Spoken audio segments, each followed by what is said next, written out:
So hello, I'm Laura and I'm the founder of Club Soda. And I'm Helen. I'm a psychologist who's working with Club Soda.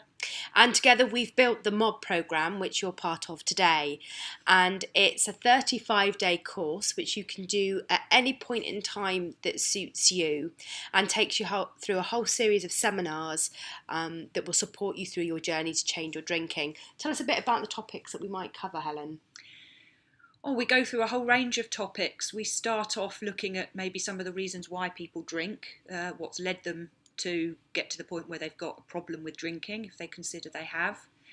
We then go through looking at ways you can plan ahead for things that might trip you up from taking time off alcohol. We call them possible pitfalls, and strategies for coping with those, looking at things like coping with difficult people, having difficult conversations, managing your moods and emotions without alcohol, procrastination, decision making, productivity, a whole bunch of stuff. A whole lot of stuff which you can just do a search for and find information. You also get some of my personal top tips because I gave up drinking 4 years ago, and there are things like building yourself a survival kit, knowing how you're going to deal with your mates, and also what to put in your mouth instead, which are really useful to know and you don't often get in books about changing your drinking. And we'll add to this as we go along when we learn from other members in Club Soda. So we hope you enjoy all the webinars and seminars that we've put together for you, and do let us know if there's anything else that you would find of use.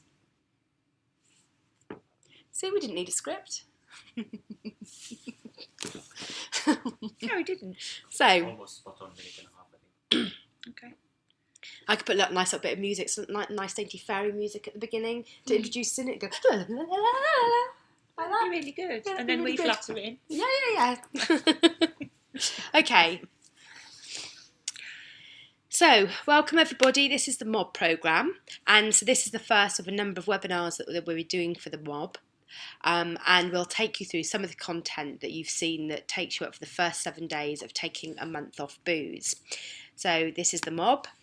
And just a reminder, if you're feeling unwell in the last week, if you're shaking, got anxiety, having problems in the morning when you're waking up, it may be that you're slipping into dependency. And you may want to go and speak to your doctor. There's actually a blog post on the website on how to go and talk to your doctor about this, but we do recommend you do that. If you are concerned in any way, then ping back an email to Helen from your daily email and we'll pick that up and she can have a brief chat with you if you're worried. But that's just so that you know if that's going on for you, that's what you need to do. Want to add to that, Helen? No, not at all. I think this is just a sort of a harm prevention message, really, because there is more of a risk of giving up alcohol quickly if you have a physical dependency. But there's lots of material on our website and on this course about the differences between physical and psychological dependency. I heard that it's more dangerous to give up drinking alcohol than it is to give up heroin. It is far more dangerous to the sort of central nervous system. There's more risk of things like fits and seizures. Withdrawing from alcohol, you could feel terribly unwell coming off heroin, but the physical risks are greater coming off alcohol. That quite astounded me, and so I thought it'd be interesting to you too. Okay, so let's get cracking. And you'd have seen in the few minus days leading up to the MOB, your month off booze on January the 1st. Oh. I wasn't going to say January the 1st.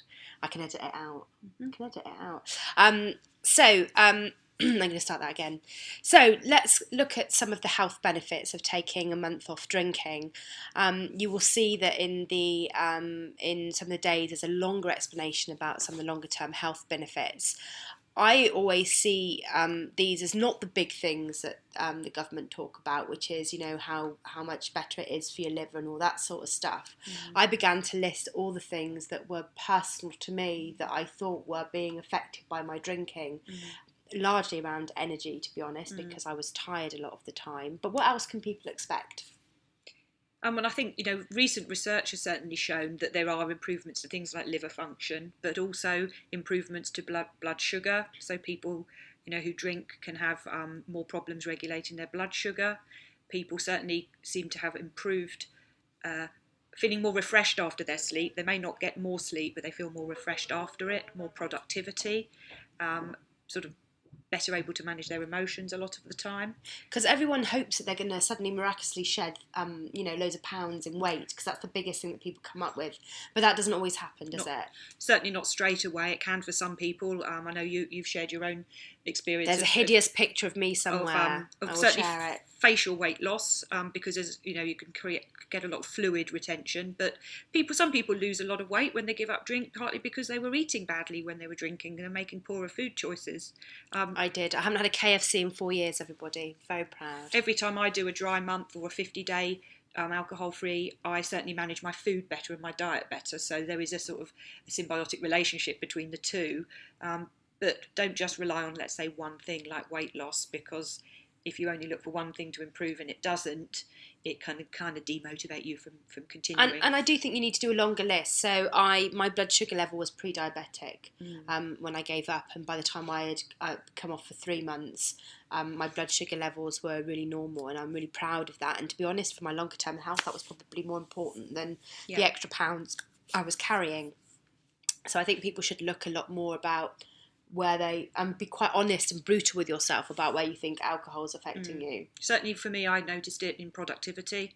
I'm quite a productive person anyway, but it was ability to kind of get up, get going, get things done in the morning, stay focused on a task for a substantial period of time, and not get drained as a result of doing that.